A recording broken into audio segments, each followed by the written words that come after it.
This is Geek Gab, the Geekerific Gab Fest with your hosts, Dornall, Brian Niemeyer, and me, Daddy Warpig. We are back.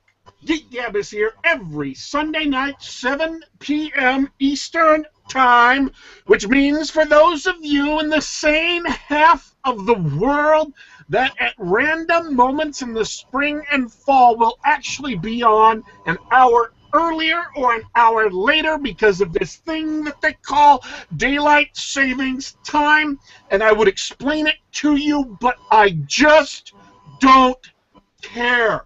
7 p.m. Eastern Time, whenever that happens to be. If you are confused, I tweet out the link to the show very often. You can pop into the room, and it will tell you exactly how long till this show starts.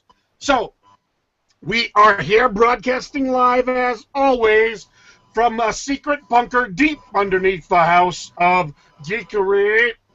You can subscribe to Geek Gab on Twitter to catch up on all of the announcements. That is at Geek Gab Fest, at Geek Gab Fest. Or you can check out our homepage on YouTube, which was is.gd, that means is good, /Geek Gab. At this point in the show, it has become customary for me, the primary announcer, to pause to allow my parched throat some small measure of liquid relief, while at the same time allowing my co-hosts a chance to speak. Dornall, how you doing? Hey everybody, Brian, I think it's time we give a nice slow, relaxed, and measured juxtaposition to Daddy Warpig's rants. How do you feel today? I am doing quite nicely, thank you. And I agree on bringing the tone down a bit. I'm down to mood lighting in here. Ah, that's better. Thank you for bringing all that energy in, Daddy Warpig. It feels good. You need to buy lava lamps is what you need. Very soothing, the lava lamps. I didn't mean to harsh your buzz. Daddy Warpig, what is going on this week?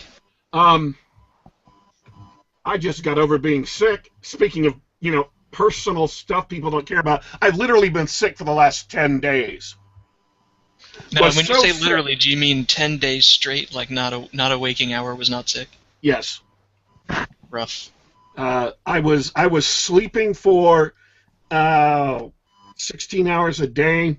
I was just wiped out. I don't know what it is going around. It's not the flu, because I wasn't misingesting food. I wasn't ejecting food, and I wasn't otherwise physically sick like that. I had a fever, but not really high. I wasn't clammy or cold or hot. I just was wiped out. I mean, I was completely exhausted to the point where I could barely do anything. The nice thing was, if you want to call this nice, is my computer suffered some critical difficulties during the same time period, so it was unavailable to me anyway.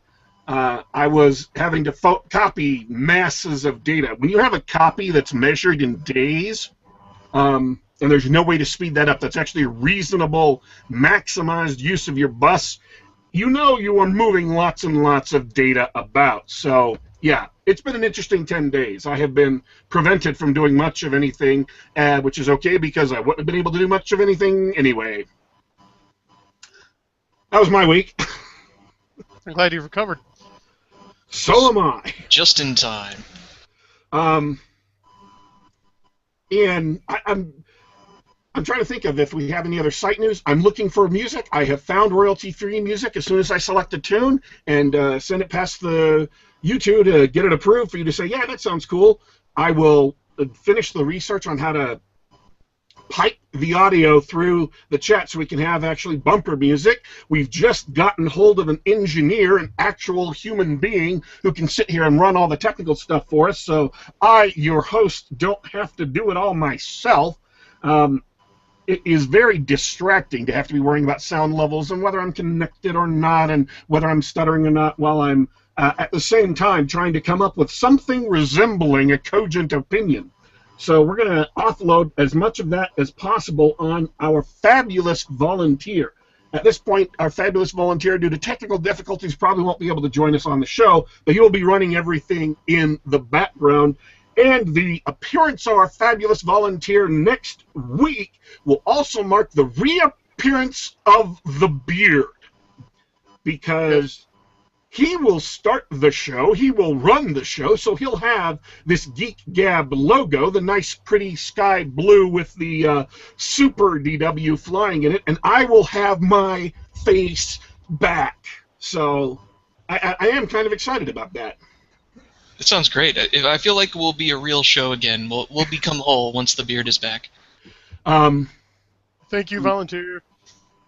I don't think there's any other news. I'm trying to think if there's any other news other than the news we're going to discuss, but that's all the news for like the show. That's all the news for me personally. Do you have another story coming out, Brian? Or are you working on another story? Well, I'm always working. I've got 3 stories that are under submission right now at various magazines, and they get so flooded with submissions that it can take a while to get back. And you're waiting to see if you got a bronze, a silver, or a gold. Indeed, yes. I already heard from one of them, and they're just kind of trying to find out which upcoming issue it would fit in. So, yeah, I'm expecting one to go to print pretty soon. And then I just finished editing someone else's book, and I was simultaneously editing mine. So now I should be able to edit my second novel twice as much per day. So I'll keep you all posted. That's fabulous. You have, as soon as you get your second published story to a professional rate to a recognized outlet within a year, doesn't that make you eligible for SFWA membership if you want to join? I don't care. Okay. That's a good response, by the way. I'm kind of curious. Oh, you're actually curious. Okay. I thought you were setting that for a rhetorical question there. Let's see, I know it used to be 3, and I know that they have also recently changed their admission requirements to allow self-pubbed and electronically pubbed authors to join. But it's just that I've studied it for a while, and the benefits that software provides are really so negligible that it's not really worth the dues, so I'm not going to worry about it. I want to make a comment on... This is not on the politics of the situation. This is just a comment on the general competency of SFWA. Even back when it was being run by normal science fiction fantasy freaks, it was astoundingly incompetent at doing the basic things that a guild or a union is supposed to do. Do you know that, like, the mystery writers or thriller writers association, their equivalent of the SFWA, they actually have an insurance plan they can sign on to? Yeah, I mean, in terms of... Sorry, go, Dornell. No, I was expressing my shock. Okay, shock expressed. Yeah. In terms of, like, SOFA being the closest thing that we have to a union, the joke is that it should really be called the Science Fiction and Fantasy Publishers Association of America. Yeah, it's just... If all of these other people who write mysteries, thrillers, horror, romance, if they can get their shit together and have insurance for their members and advocate for their members and stuff, what is wrong with SFWA? Why can't they? It boggles my mind every time I think about it. It's Purnell's Iron Law, man. What about you, Dornell? I mean, we could ask about your job, but you're programming backbone for internet communications at an unnamed but large software company, and you play World of Warcraft and Hearthstone and other stuff like that. Is there anything new in any of that you want to share? Nah, Dornell's been pretty sick the past week as well. It's been a good week, though. Work is work. I've been playing a lot of Hearthstone, especially the past couple of days. There's some tournaments on this weekend. I've been sort of watching that too. It's really great to see high-level play, even for, it's a relatively simple game. It's really good to see that high-level play. And a little bit of World of Warcraft, but I'm no longer paying the full-time subscription to that. That's kind of a... You got to be committed, you know what I mean? Yeah. That's not me anymore. I heard a rumor that they're going to free-to-play at some point. Yeah, I did hear that. I think in the next year or so, that would be interesting if they did that. They certainly have the resources to pretty much do whatever they want with the game. I mean, it's I'm pretty sure it's made the most money of any video game ever at this point. So if it's really gone into decline that much that they want to go free to play and sort of make their money that way, then so be it. I might even log in and play a few hours a week. My own introduction to and I'm saying this for the benefit of the audience because you were there. My own introduction to World of Warcraft did not go well, and I was never really enticed back to it because I just didn't like it. I didn't enjoy it, and even the thought of what you do, which is spending all your time grinding for stuff, just it. And I know that's not the actual point of the game. The actual point of the game is because you have friends and people you know in your guild, and that you go and do stuff together. I get that. That totally makes sense to me. I just, myself, the gameplay wasn't worth putting up with all the hassle. A game that you have to have other games built into it so you can play them while you're waiting to play the game that you bought, that you're paying a monthly fee for, didn't strike me as being particularly appealing. Yeah, that's the usual thing. A lot of people. I'm surprised as many people play as it is because most people sort of jump in, and when the first thing you do is kill 10 rats, kill 10 wolves, that sort of thing, you're like, this is bullshit. I can't believe anybody's paying for this. See, you live in one large city somewhere in the country, and your brother lives in another large city somewhere else in the country. And so I do that with my brother. We would not be getting together. We can't get together in the physical space. And so while we could, we got together and played games online that maybe I wouldn't necessarily play all the time normally. But because it gave me a chance to spend time with him, we did it. I could see World of Warcraft doing that. Or you have friends that are in completely different states, playing World of Warcraft with them. That makes sense. I can buy that. But the gameplay itself just stupefied me. Even if you're playing, even if you're just killing 10 wolves at a time, if it's together and you're chatting online, and it's different. It's a great experience. I tell you what ended it for me, though. I mean, even though we had friends online and everything, we'd get together about once a week, and I would organize and lead a raid. And we had a lot of fun. We actually raided for something like 6 or 7 years straight, almost every Saturday. Wow. It was a really great experience, and I made a few friends. And but it just got to be where that was the only time I was logging on because I had reached... I pretty much reached peak skill on my character. I could play a lot more, but I was hitting those diminishing returns where I couldn't really get that much better at playing the game. Which isn't to say that I was one of the best players at the game. What I'm saying, I was reaching close to what I believe is my personal peak. I wasn't seeing great returns on my effort there, and also, in order to ramp up my playtime to actually do hardcore raiding, that's another tier of effort where, I can play 4 hours a week, but hardcore raiders still play, 10 to 20 hours a week, depending on who you're playing with. That wasn't for me. And the other thing was I sort of had met all my other goals. Like, I had reached the gold cap. I was a huge fan of the economy in World of Warcraft, which is one of those really fascinating things that, like, most people don't really get into that. They just sort of, they spend their gold on whatever, and they don't even try to sort of make it work. They don't try to make a business out of it. But the people who like that, they've got this. There's a great online community for gold.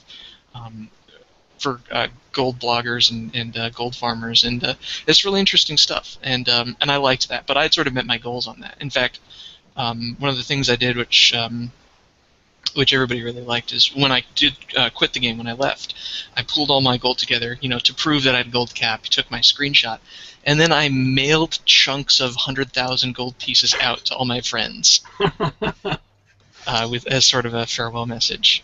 So I did that, and I realized that I had spent most of my time outside of that raid. I was playing the Pokemon minigame, which was an absolutely genius addition by Blizzard. They're just we can add another niche market to the people who subscribe to our game. Done. Business-wise, absolutely brilliant. Yeah, speaking of Pokemon, a couple of my buddies and I were talking about how we suddenly noticed that Pokemon kind of is now and forever. It's been one of the few IPs that has made the jump to carve out a permanent niche in the social consciousness, like, you know, Mickey Mouse or Looney Tunes or something. You know, it's here to stay.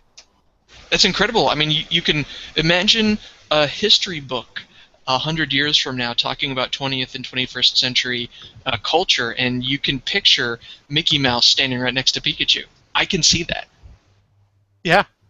I don't know when it happened, but we just looked around and, man, Pokemon's arrived. Moved in.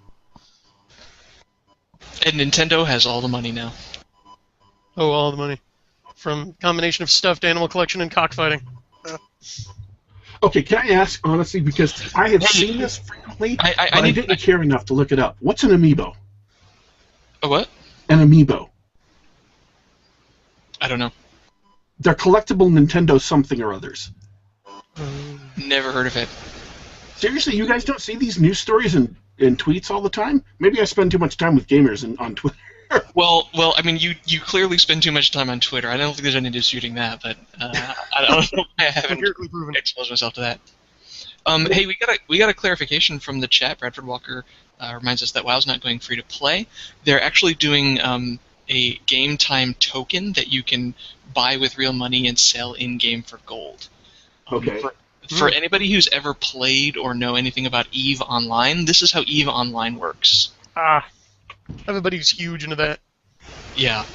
Thank you, Brad. Yeah. So that's pretty interesting. The rumor is that it'll go for about 20,000 gold for 1 month of time. I tell you what, when I talked about the gold making community, those guys, and I wasn't that good back in my prime, but those guys will be playing for free. People who are good at gold making will be playing for free, and it'll be just like EVE. You know, the people who are good at making in-game currency in EVE don't have to pay to play. All right, your prediction has been logged. It's on record. I want to talk about this for a second.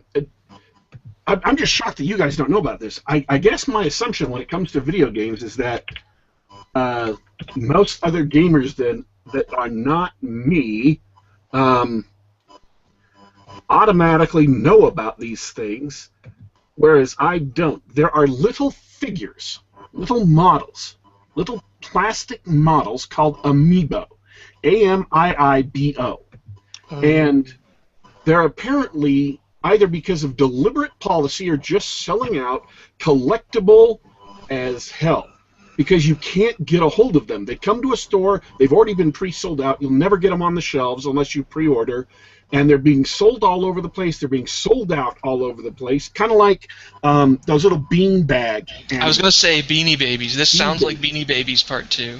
And they're all like Nintendo characters. So you have a Mario amiibo, you have a Pikachu amiibo, you have a Donkey Kong amiibo, Zelda, Link, Star Fox, on and on and on. And I'm just naming characters off a picture I'm looking at. Princess Peach, Kirby.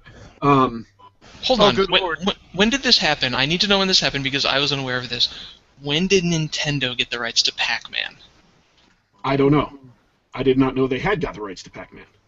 Pac-Man's on the list. This is crazy. Oh, you must be looking at a list. I'm just looking at a picture. But I was with my buddy earlier today, and I think he bought one of those, and I didn't know what it was. Like, he bought a little Link figurine. Well, yeah, now that you know what it is, you can rightly mock him for it. It like wirelessly communicates with your Wii. I don't own a Wii. I've never owned a Wii, let alone a Wii U. It wirelessly communicates with toys, the Nintendo 3DS, and the Wii U. Mind you, just, caveat here, folks. Those of you listening to the show, I am reading from Wikipedia, so what I am saying is only as accurate as Wikipedia is. Take that into account. It started in November, and they have the figure I saw yesterday or 2 days ago was that if you wanted to buy all of them, that it would cost you $30,000 at this point to collect all of them. Gotta get them all. Or put your kid through college.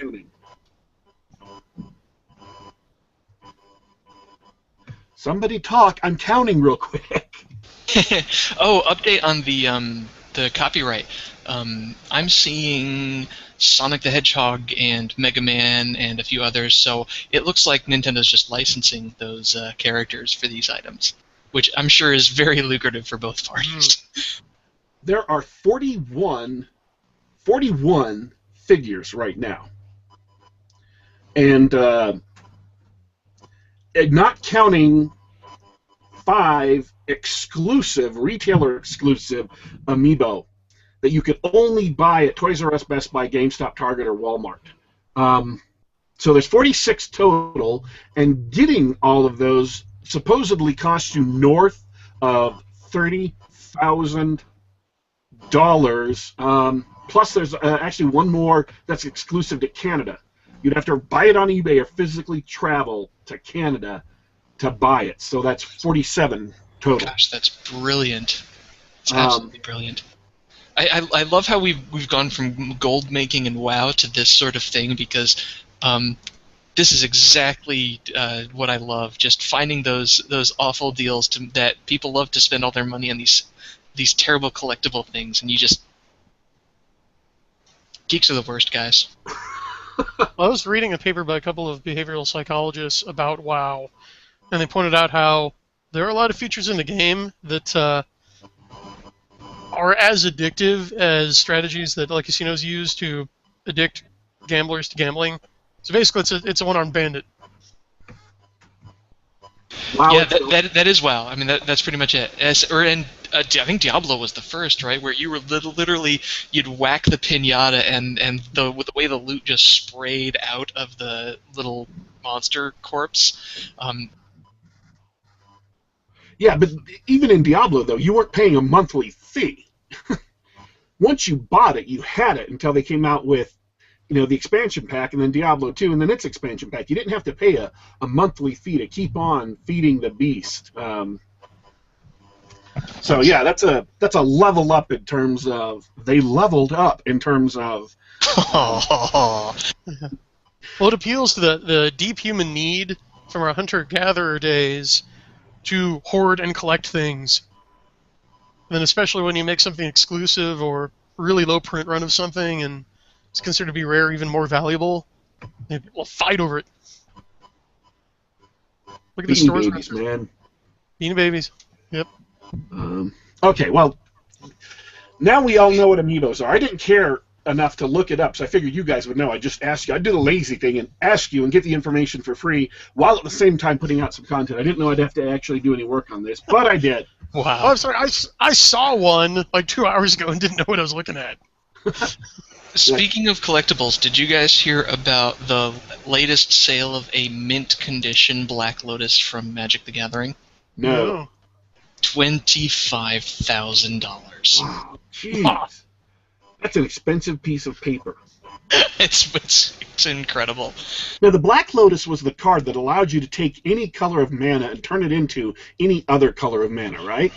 Not quite. It was a free source of 3 mana, which means that it was just a massive boost in the arm, a shot in the arm of power, and a lot of the infamous one-turn kill decks in the original set of Magic began with Black Lotus gives me 3 green mana, right?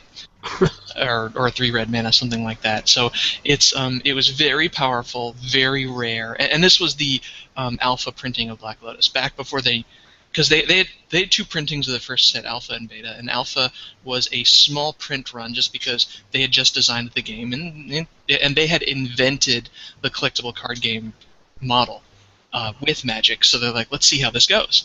And so that, of course, sold very quickly and very well. And so when they realized they had a good product, they went and reprinted it, and that's called Beta. And so Beta Black Lotuses are very valuable, but Alpha Black Lotuses are extremely rare, and one in mint condition is so valuable that some schmuck paid $25,000 for it. The only difference between Alpha and Beta was that the borders were black in one edition and the borders were white in the other. Yeah.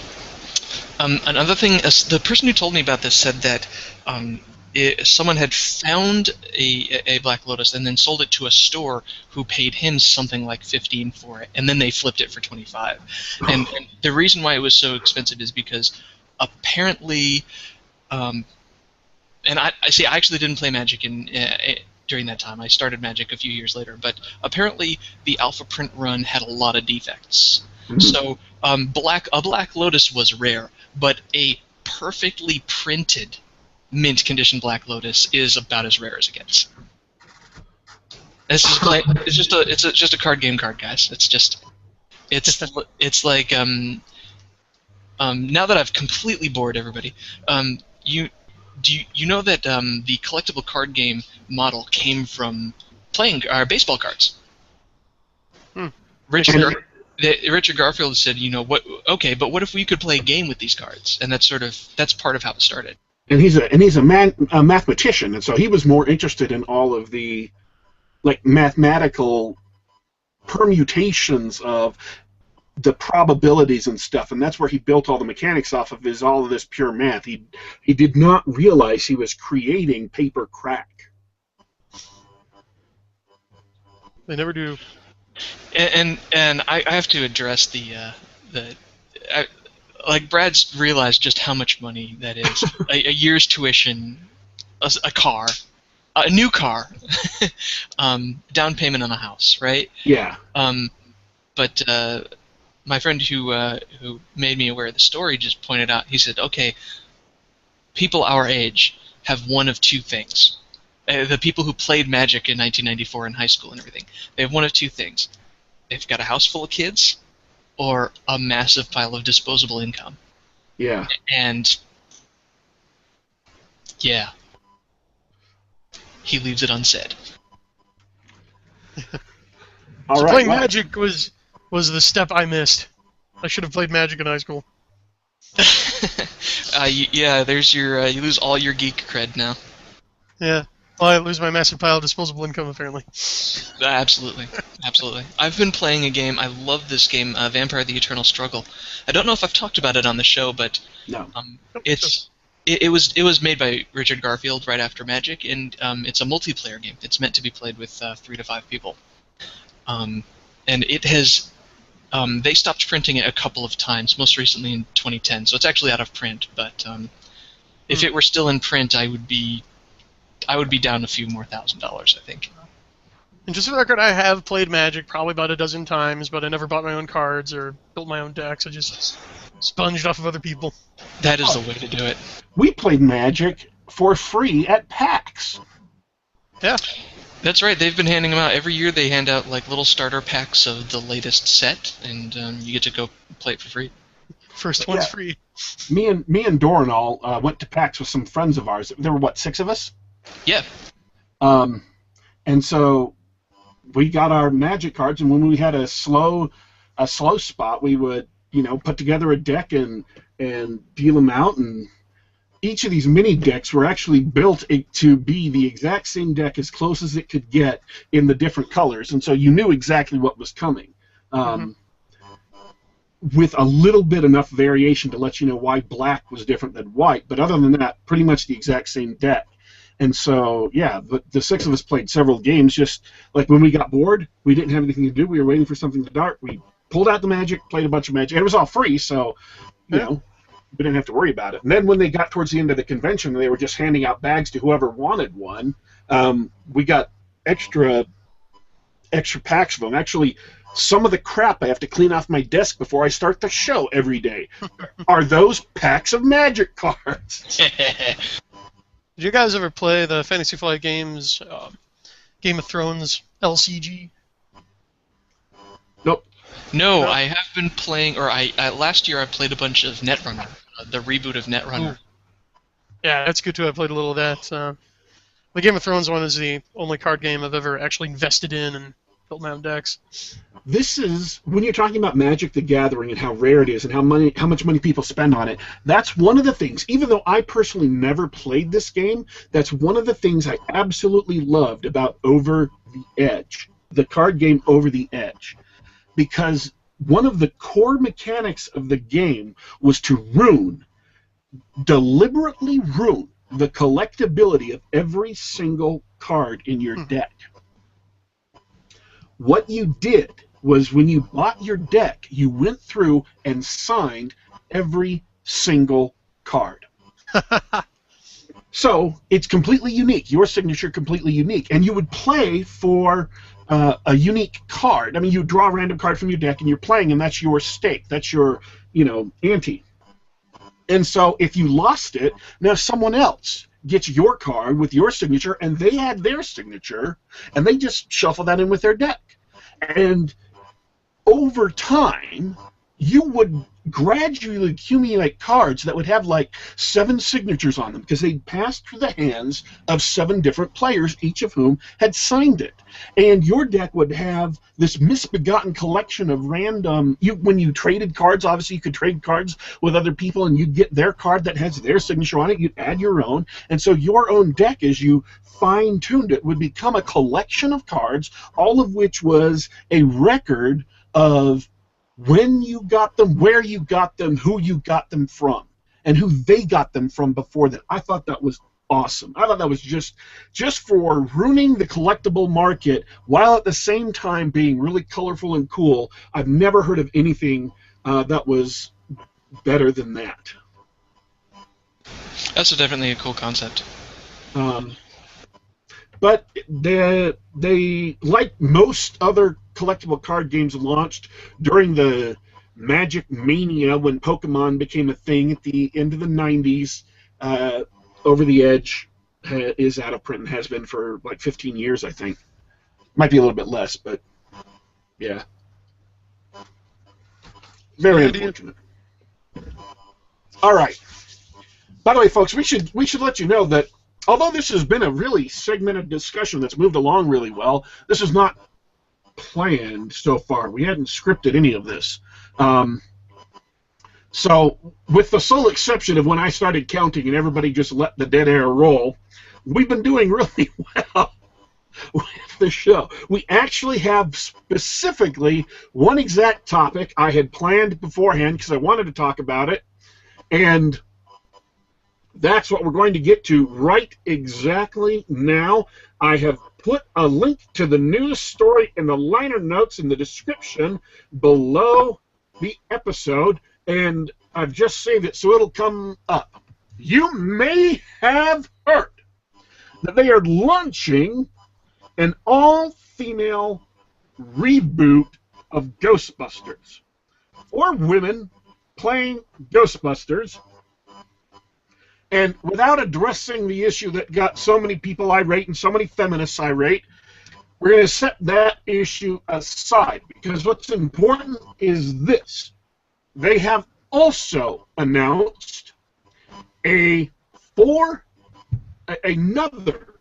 Ghostbusters with 4 men in those roles that will be set in quote-unquote the same universe. That's right. They are launching a Ghostbusters cinematic universe akin to the Marvel Cinematic Universe. And the most amazing thing that makes me think that this will be totally, absolutely, amazingly as awesome as the original Ghostbusters, if not better, is that one of the male Ghostbusters and the primary talent force behind pushing this cinematic universe is Channing Tatum. My mind, you've blown it. Channing Tatum. Do you guys know? Do you two know who Channing Tatum is? Of course. Yeah. He was in that blockbuster movie Jupiter Ascending. Oh, God. I didn't remember that until right now. Oh, my day just got worse. Oh. That's amazing news. He's tall, he's muscular, he's ripped, he's got a big chiseled jaw, and immediately any of our female listeners are fainting on the couch just by me describing that. But you've got to understand, compare his picture to the original 4 Ghostbusters, okay? I will tell you everything you need to know about how Hollywood has changed. Just he doesn't belong in the. I could see him as a victim, like the douchebag down the hall who's getting haunted and everybody really dislikes, but the Ghostbusters are helping anyway. I could buy that. That would make total sense. Like the new Peck. Yeah. Or if you're going for the flipped Ghostbusters, for the all-female cast, I could see him being like a male Dana, right? A Rule 63 Dana Barrett. Do I have to explain Rule 63? Screw it. If you don't know what Rule 63 is, you're not supposed to know. You're happy you're not knowing.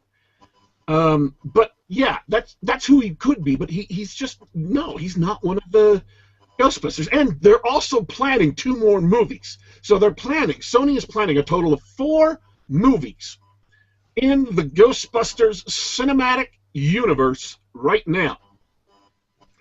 And when I mentioned that they were launching a cinematic universe, both Dornall and Brian had an immediate reaction that I asked them to hold until they came on the air. And so, yes, Channing Tatum, I believe, was also in G.I. Joe. So, yeah. Let's start with Dornall. I asked you to hold your reaction, and you were there, and you were straining, and it was on the tip of your lips, and you were like, oh, that... And you didn't say anything. What was your reaction when you heard the phrase, Ghostbusters Cinematic Universe? It's tough to recapture those moments because I've already gone through the 7 stages of grief. That was fast. It's finally acceptance, and what helped me do it is all that talk we just had about gold making and ripping off geeks and everything, and the business side of it, the business aspect of geekdom, because that's what this is. If those incompetent morons at Marvel who create some of the most all you comic fans out there listening and in the cast now, I don't care. Superhero comics are retarded. And if these incompetent morons can put together a few good writers and a few good actors and make a great, profitable movie franchise, let's do it with Ghostbusters. You know who's doing Ghostbusters? It's not Marvel. No. Sony. It is Sony, but I mean, if they can look at Marvel and if those buffoons at Marvel can do this, we can. Oh, that's what they're thinking. Yeah. Okay. I know what you mean. And here's the other thought that occurred to me. And this is what drives me nuts. And okay, I'm sure we've all heard this complaint before, but you know what? When they sat down and wrote Ghostbusters, Harold Ramis, and them, they came up with something new. They had an idea. They had an idea for a funny setting, and they wrote a bunch of great jokes, and then they made a great movie. And why do they have to keep trying to remake that movie? Why don't they come up with an original idea with good, funny jokes and everything? You really want to know, or are you just complaining that they're not? I'm just get off my lawn, Brian. That's all I'm saying. All right. We've talked about that before on the show. We've talked about financing and all the problems with that. I don't know that we need to replow that ground, but Well, Dornall is totally right. I'll just completely sign on to what he's saying. Here's the thing, and this is just my idea, my notion. How do they not know that this is all going to be shit? They know and they don't care. Go ahead. I was done. They know and they don't care. Go ahead.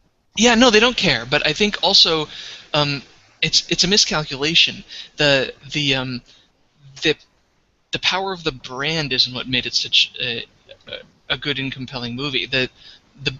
The universe can be compelling, but what made the first Ghostbusters so good was the writing and the acting and the comedians that they had on were amazing comedians. Channing Tatum, if you guys watch the 21 Jump Street movies, he's actually pretty good, and like as a comedic actor, he's actually pretty good. I actually have confidence in him, but the brand, the franchise, the universe. It isn't what made the movie what it is. And I think these people are looking at this cool, funny, wacky universe where ghosts are real and they haunt people. And they're like, yeah, that's great. People are going to love this. But that wasn't what made the first movie so great. No, and exactly. And Channing Tatum might be a brilliant comedic actor, but he's not the right kind of comedic actor for that universe. It's a thematic mismatch. Yeah, exactly. What do you mean by that? Well, even if they were to write a film where the kind of character he would play, like Daddy Warpig said, because he's the male lead, all right, he's a name actor, okay? Even if they were to write a Ghostbusters movie where his character would logically fit in, it wouldn't be a Ghostbusters movie. It might have the trappings, but it wouldn't have the same feel, and it would just be thematically dissonant. Is that what I mean? Navy SEAL 666.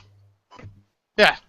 I mean, if you look at the original Ghostbusters, who are the protagonists, they're a bunch of dorks. Hey, let me get technical for a second.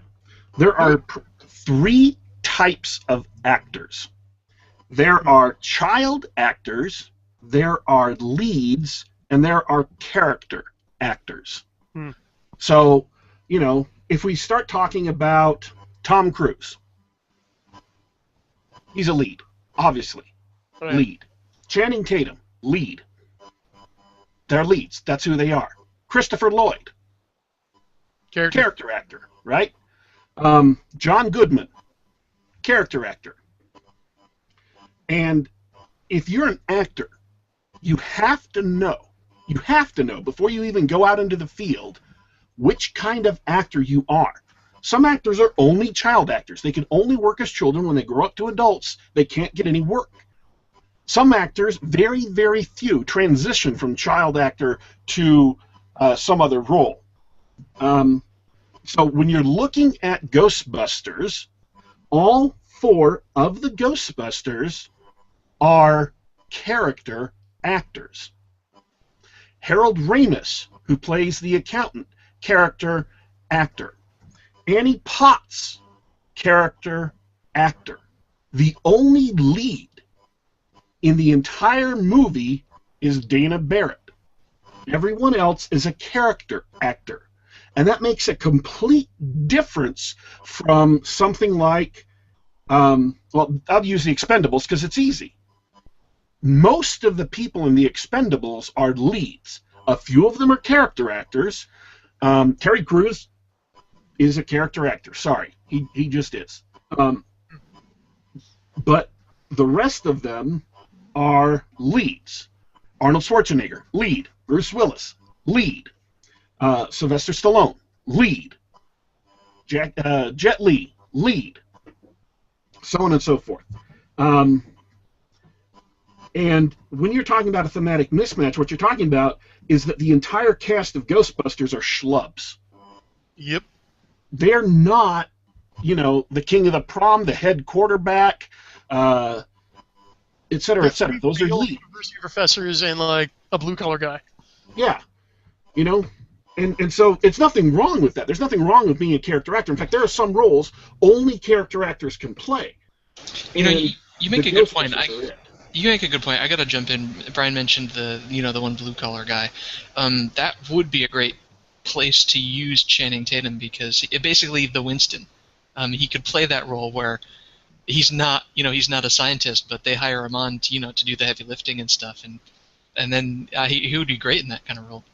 Well, that's probably what they'll try to do, but just think about Ernie Hudson next to Channing Tatum for a minute, and you might see what's wrong with that formula. Because like Daddy Warpig is saying, Ernie Hudson is a character actor, Channing Tatum's a lead, so even if you cast Channing Tatum as the blue collar, like if you make him a janitor or something, people in the audience are just going to expect that it's going to be like a Cinderella Man story, and he's going to get the girl, and he's going to rise to the ranks, and he's going to pro-tag, you know? I don't know. I think you may be right, but I could be wrong. I think a competent writer and director can do something with him. Like I've got a lot of faith in the guy. I admit, I have not seen Jupiter Ascending. I don't know. So my faith in Channing Tatum hasn't been shattered. But I think that I don't think that's the problem. I don't think his casting is the problem. I don't think his casting is the sole problem. No, I think his casting is a problem if they're making him a Ghostbuster. I don't think his casting is the sole problem. Well, it depends what they're doing, too. You said that they're scheduling 4 movies, right? Are they seriously going to try to make one of them be a Channing Tatum is a hero kind of movie? I have no idea. There's no details on it yet. And here's the thing. This is my reaction. Actually, let's stop. You also had a reaction when I mentioned Ghostbusters Cinematic Universe, Brian. And again, I had you sit on it until we get on the show. So let me ask: is there anything that was part of your reaction that you hadn't already mentioned? Yes, my first reaction was, "This is a bad idea. Yeah, This is a huge mistake. It is unnecessary. It is a cynical cash grab, and they're already mishandling it." Like, in my opinion, the Ghostbusters video game was Ghostbusters 3. In case you haven't played it, it tied the first 2 movies together and actually established a continuity of the bridge to all of them that I thought was brilliant, and it brought the story to a natural, satisfying close. yes. So, like, as far as I'm concerned, the Ghostbusters story is over. That game is the capstone. We're done. And it had all of the original actors reprising their roles. Yeah, all of them. Yeah. Even Bill Murray did voiceover for the game. Well, even Rick Moranis. I mean, So where can I get this game? It came out on the Xbox 360. I had never even heard of it. This is great. It's not a bad game. It's actually quite a good game. the AI is really stupid, but once you get around that, it's pretty fun. Yeah, it has its own limitations, but it is a Ghostbusters game, and it stars the main characters. And you play a trainee, a schlub, who gets told to go do a bunch of stuff to learn how to be a Ghostbuster before everything goes to pieces. So, yeah, I mean, it is a good game, and it is a fitting capstone to the movies. You could have taken the story from that and made an actual Ghostbusters 3 just with that story rearranged to suit a movie, and it would have been great. Okay, playing devil's advocate here. Yeah. If they can make a game with an interesting story with all those characters, but with the premise that there's, a new Ghostbuster who needs to learn the ropes. Granted that premise. Is it possible, for example, for a reboot of this franchise, starring 4 comedic actresses, if it were competently written, using that universe, and it won't be exactly the same voice because the writers passed on, but with a voice of its own, but in that same universe with sort of the same sense of humor, do you think that movie would be successful? And would that still be a bad idea or a waste of time, or even a cynical cash grab? Granted, it's probably a cynical cash grab in addition to all those things. I think it could work. What do you think? You want to go, or should I? I'll say something real quick, because my opinion's really short. Anytime you plan something artistic for political reasons, and you're using that as your main selling point, is, hey, look how brave and bold and political this is, it's pretty much guaranteed to suck. And so it's not that 4 female Ghostbusters couldn't work. It's like here, it's that this particular impulse did not come from a desire to make the best movie possible. It came from a desire to appeal or appease a particular political impulse. And it's a bad way to start. And I think that's going to dog them the entire show, the entire scripting and filming process. I'm done. Yeah, I would second that, and then point to an important distinction here, which is that successful and good are 2 different concepts. So in answer to your first question, would it be successful? Oh, Lord, yes, that's why they're doing it. Will it be good cinema and good comedy? I'm going to Magic 8-ball it here. Signs point to no. We won't know until the rubber meets the road here, but... Well, that's what I'm saying. I mean, there's something there. I mean, I don't really know anything about the political nature of the new Ghostbusters, and it was just an example. I mean, let's say you took 4 competent comedic actors and/or actresses, and you had a good script. That was written by someone else, like I said, in a different voice, but in the same sort of sense of humor and in the same universe. It could work. You could come out with a genuinely good Ghostbusters. So, absolutely, that can work. I'm not saying it's impossible. Sorry, go ahead. I quite like Predators. It's not as good as the original Predator, but it's miles better than Predator 2. And that's exactly what you're talking about. New characters, new situations, same general universe. Oh gosh, I never saw that one. Who's in it? A bunch of actors that you would recognize from different stuff that aren't necessarily super big on their own, other than Machete. Oh, the one with Danny Trejo and Danny Trejo was in it. Goodness gracious, Topher Grace. Topher Grace was in it. Yes. I love his character in that. Oh yeah, his character's awesome. So I mean, yeah, I'm providing support for your contention. Yes, that could work. It has worked in the past in other instances. I just don't think this particular one is one of them, and it has nothing to do with them being female Ghostbusters. It has to do with the producers being more interested in appeasing, checking demographic boxes than actually doing something worthwhile. It's a red flag that story may not be their first concern. Yes, exactly. That's what I mean. So this is the bigger issue, though. I think there is a structural problem, which is the same structural problem that Sony ran into with Spider-Man and the Sinister Six movie, and it's the same structural problem that all of these other would-be Marvels are going to run into. There are only 2 intellectual properties that really can be like the Marvel Cinematic Universe. One is the Marvel Cinematic Universe.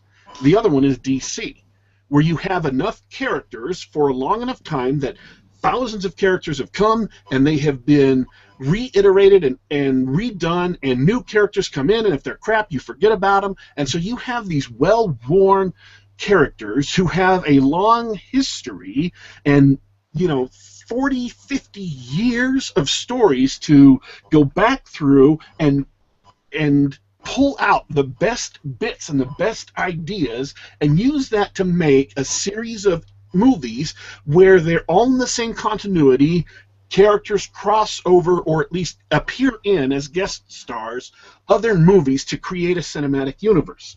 The only place that's really possible to do is either something like Marvel Comics or DC Comics, and maybe Valiant or some Image titles or whatever, but they're not set up to be as broad with as many different characters in different movies as Marvel and DC are, or arguably a book series set in the same place with different interlocking characters that has run for 30 or 40 years. Obviously, that's a shout out to a great author who passed away this week. We'll leave the last few minutes to talk about that for just a sec.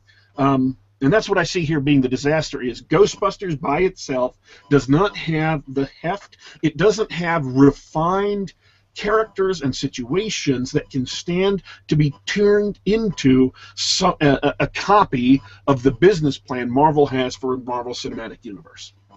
That's my contention. We shall see. And I would argue the same thing goes for Spider-Man, and they're trying to turn, instead of Spider-Man and a bunch of heroes into overlapping movies, they're trying to turn Spider-Man and all his villains to have one movie with all his team up of villains and then different individual movies for each villain. It's just, I cannot express how idiotic that idea is. And again, that's Sony. So... what were you talking about for the last couple seconds? You see, I've got a mental block on non-Sam Raimi directed Spider-Mans. Yeah. Sam Raimi, his first two Spider-Man movies were just incredible, and I just the other guy is a great guy, does a decent enough job, but the two movies just are not as good as Sam Raimi's were. David Webb, I think. Okay. The last part of the show, and I feel kind of bad because I'm on the outside of this. I know a lot of people that this touched deeply, deeply, deeply because they are longtime fans, whereas my total exposure to Terry Pratchett, who died this week after 8 years of Alzheimer's, my only exposure to him was the book he co-wrote with Neil Gaiman, Gaiman. And so I only know him through one book. I don't know his work as well as other people do, but at the same time, his death is tragic. He was the book I read was brilliant. He was, by all reports, a great comedic writer and wrote books that have been remembered for decades. And that is the biggest compliment you can say about a writer. We only have 3 minutes left, but do either of you have anything to say about that? Good Omens, by the way, is the Neil Gaiman book he wrote with Terry Pratchett. Yeah. And you're not alone, because my experience with Sir Terry exactly mirrors yours. Good Omens is the only thing he's written that I've read. I feel horrible. Yeah, I think I'm going to go back and check out his library. I did read one of his books about the mailman. See, and it's a shame. I feel like I've sort of missed out on a whole... So to go on a tangent here, it's okay to miss out certain parts of culture because I, for example, don't get Doctor Who. And Doctor Who is the worst thing I've ever seen on television. So just because it's part of the fandom doesn't mean... But, I'm just being silly. By all accounts, he's a brilliant, universally loved author. And I guess he's been struggling with Alzheimer's, or he had been. So... He was already sort of lost as an author, I take it, but it's a shame. It's a damn shame. He has been writing a new book. He finished it shortly before his death, and it will be coming out very soon, sometime this year. And it may even be August. Apologies. I'm doing this from memory, not from having a story in front of me. That's good to hear. So, just want to say on behalf of all of us here at Geek Gab, we extend our condolences to the Pratchett family. Rhiannon Pratchett writes for a great number of video games. She wrote the script for Overlord, and so she is busy following in her father's footsteps, and our condolences to her personally and to any fans of Sir Pratchett out there. I've lost people who I care about who wrote books or made movies or were actors or whatever, and so I understand. When we just talked about Leonard Nimoy a couple of weeks ago, so I do understand while not being as dedicated a fan as you are. So we wish everyone well with that. Last words before we go, guys. Well, eternal memories for Terry. Yeah, thanks for the gap. It's good to talk about the new silliness. All right. Thanks for listening in, folks. Thanks for tuning in. This is Geek Gab, the Geek Gab Fest, once again, every Sunday night, 7 p.m. Eastern Time, whatever that may be in your locale, and it does shift, and so we didn't have anybody show up last week, we're guessing due to the daylight savings time switch.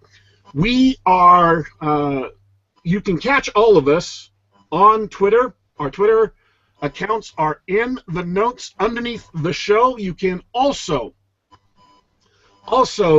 catch Brian online at his blog, Kairos. He was also published a short story in the 3rd issue of Sci-Fi Journal, and as soon as he has other stories that either have been published or will soon be published, we will hold him down and force him to speak about them on the show. Love to. And Sci-Fi Journal number 4 is out now. If you'd like to see my work in future issues, go buy it, so there will be future issues. Absolutely. And I, of course, your host, Daddy Warpig, am on Twitter, but you can also catch me online at the House of Geekery, daddywarpig.com, daddywarpig.com. We, your hosts, are signing out. Thanks for tuning in. We will be back.